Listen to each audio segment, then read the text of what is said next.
Hi friends, நாம் இன்றைக்கி பார்க்க போகிறது இசிஎம் உள்ள வண்டியை எப்படி டயக்னோஸ்டிக் பண்ணிக்கலான்னு தான் பார்க்க போகிறோம்.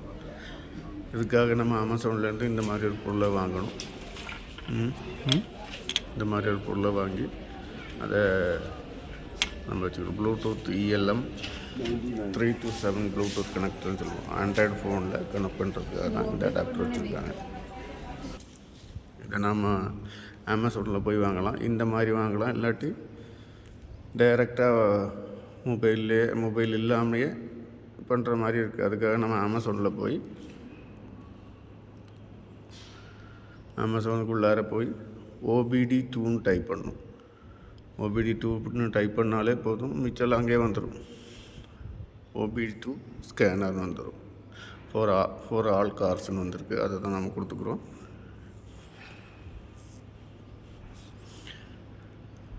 அந்த டைமில் இந்த மாதிரி நிறையா பொருள் வரும். அது கேபிள் மொபைலில் யூஸ் பண்ணுறது இருக்குது, இல்லை மொபைல் இல்லாமல் யூஸ் பண்ணுறது இருக்குது, எல்லா டைப்பும் இருக்குது. ஏன்னா நாம் இப்போ ஒரு அடாப்டர் ஆண்ட்ராய்டு மொபைலை வச்சு பண்ணுற மாதிரி தான் எடுத்துருக்கோம். அதுக்கான பொருளை தான் ஆர்டர் பண்ணி வந்திருக்கு நமக்கு. இதில் நிறைய பொருள் வரும். இது நீங்கள் டைரெக்டாக பண்ணிக்கலாம். 2500 இருக்குது, 3500 இருக்குது, 6000 ரூபா இருக்குது, 10,000 ரூபா இருக்குது, 1,00,000 ரூபா வரைக்குள்ள ஸ்கேனர் இதுக்குள்ளே நமக்கு கிடைக்கும் அமேசானில். அதுக்காக நம்ம ப்ளே ஸ்டோரில் போய் வேறு ஒரு ஆப்பை டவுன்லோட் பண்ணிக்கணும். OBDன்னு அங்கே டைப் பண்ணாலும் போதும், அங்கேயும் வந்துடும். இந்த மாதிரி ப்ளே ஸ்டோரில் போனால் OBD2ன்னு டைப் பண்ணால் இந்த மாதிரி வந்துடும். அந்த ஆப்பை நம்ம இப்போ ஓப்பன் பண்ண போகிறோம். சைனப் எல்லாம் பண்ண வேண்டாம். சைனப் பண்ணால் காசு கேட்கும். இப்போ நாம் உங்களுக்கு காமிக்கிறதுக்காக தான் இதை ஓப்பன் பண்ணியிருக்கோம். இதில் நிறைய கோடுங்க இருக்குது. பீல வர தொடங்குகிற கோடெல்லாம் என்ஜின் சம்மந்தப்பட்ட கோடுங்க தான் வந்துட்டுருக்கு. இப்போ நம்ம ஒரு கோடு அடிச்சிருக்கோம். அது ஒரு கம்ப்ளைண்ட் உள்ள கோடு வந்திருக்கு, அடிச்சிருக்கோம். அது எப்படி சரி பண்ணணுங்கிறது கூட இதில் காமிச்சு கொடுப்பாங்க. அது சொல்யூஷன் போட்டிருக்காங்கல்ல, அந்த இடத்துல எழுதுனதெல்லாம் படித்து அதே மாதிரி செஞ்சாங்கன்னா ஒரு 90% கம்ப்ளைண்ட் இருக்கும், அது சரியாயிடும். ஒரு 10%, ஒரு 5% தான் ஏதாச்சும் ஒரு சிக்கல் வர இடமா இருக்கும். அதெல்லாம் பண்ணோன்னா ரொம்ப நாள் படிக்கணும் இதை பற்றிட்டு.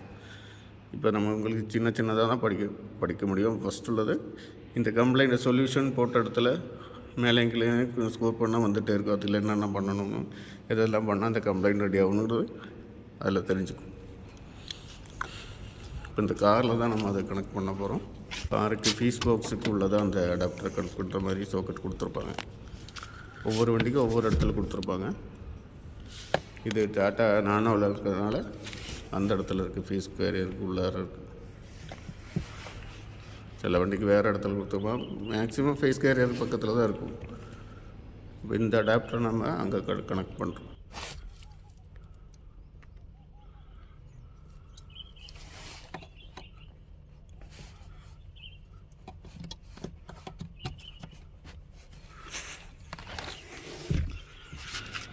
இதை போட்டு நம்ம இக்னேஷன் ஆன் பண்ணணும்.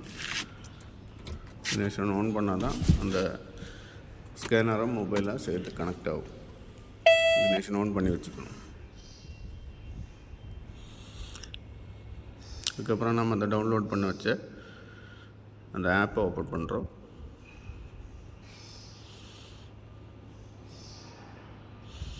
இது அந்த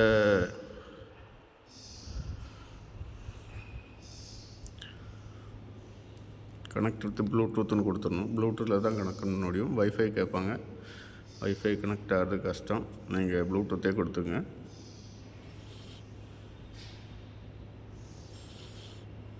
ப்ளூடூத்தை கொடுத்து ஸ்கேனை கிளிக் பண்ணணும். அப்போ இதை கம்ப்ளைண்ட் வந்திருக்கு. 217 P217 coolant temperature sensor complaint சொல்லியிருக்கு. ஆனால் நம்ம மீட்டரில் நம்ம வண்டியில் அதை காமிக்கிறது இல்லை. இது ரொம்ப நாளைக்கு முன்னாடி வந்த கம்ப்ளைண்ட்.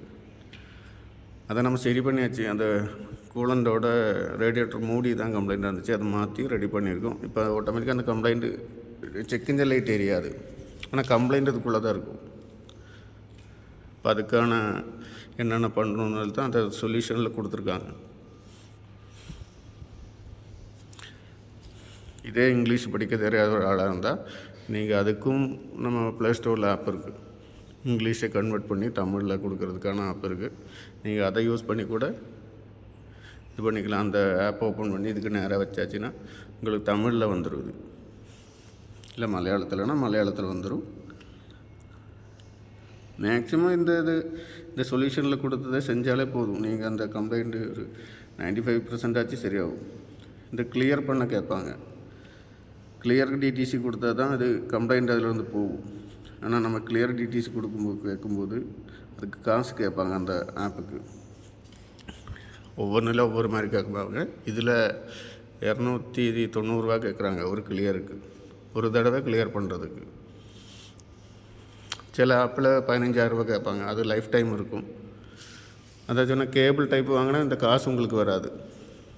இந்த ஆப்பை வச்சு அந்த சொல்யூஷன் எல்லாம் செக் பண்ணிக்கலாம். கேபிள் டைப்னால் ஒரு 3,000 6,000 அது ஒரு லிமிட் இருக்குது. ஒவ்வொரு வண்டிக்கும் ஒவ்வொரு மாதிரி லிமிட் இருக்குது. அதுக்கு தகுந்த மாதிரி தான் பண்ண முடியும். அது அமேசானில் போய் பார்க்கும்போதே நீங்கள் அதை பார்த்து படித்து அந்த மாதிரி தான் வாங்கிக்கணும் கரெக்டாக.